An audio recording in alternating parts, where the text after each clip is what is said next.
from Kier Blake. Kier is a Black non-binary person of Jamaican heritage.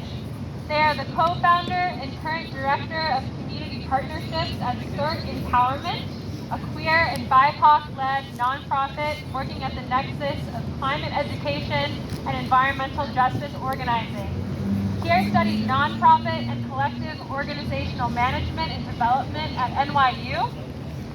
Now they're a Master of Science candidate in environmental policy and sustainability with a focus on environmental justice and decolonial education frameworks for youth empowerment at the New School. Give it up for Kier.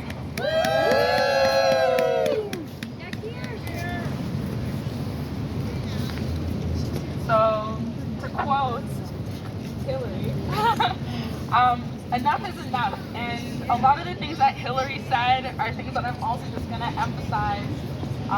Thank you, everyone, for being here today, especially Hillary, too. It's great to be here with all of you who are standing in support and solidarity for this very, very critical moment in history. Every new fossil fuel project requires three things to be built: permits, financing, and insurance coverage.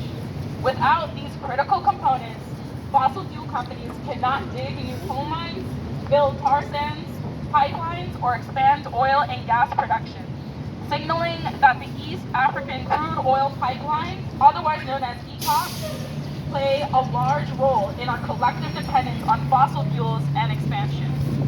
Furthermore, with international oil companies holding a whopping 70% stake in the project, French-run Total Energies it has a 62% stake, and China has an 8% stake. It is not just an issue of locality, but one of global importance.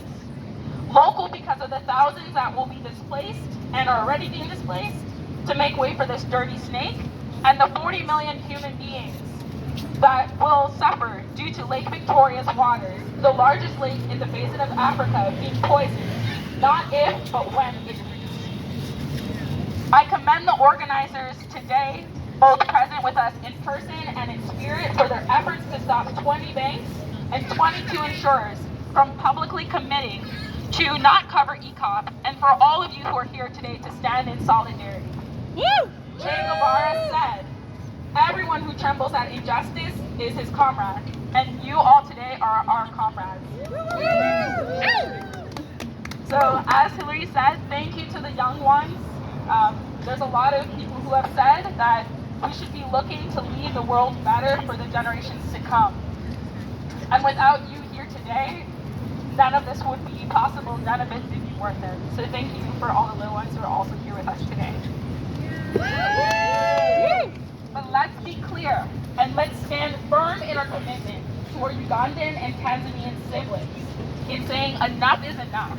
That means that our actions don't stop here today. And it doesn't end when we stop destructive climate finance. It stops when we see a world where communities are allowed to self-determine.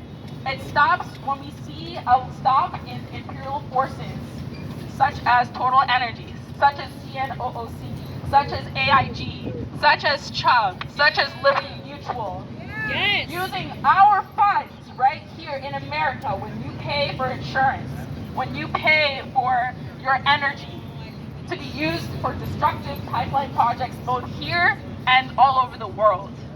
I come to you here today from Brooklyn, where I live in my apartment that my grandparents immigrated to from Jamaica, where we already have the Brooklyn pipeline that's being built just 5 miles away from my house, threatening 150,000 people along the pipeline route. So this is not only of local importance, it's of global importance. Yes. And to quote a very, very, very powerful leader that I will leave you all with these words with today, Besigye Musigiri, we must remain informed about the stage of struggle from those most impacted and react accordingly. The wounds are still bleeding, and let us do what is necessary. The struggle continues. So thank you.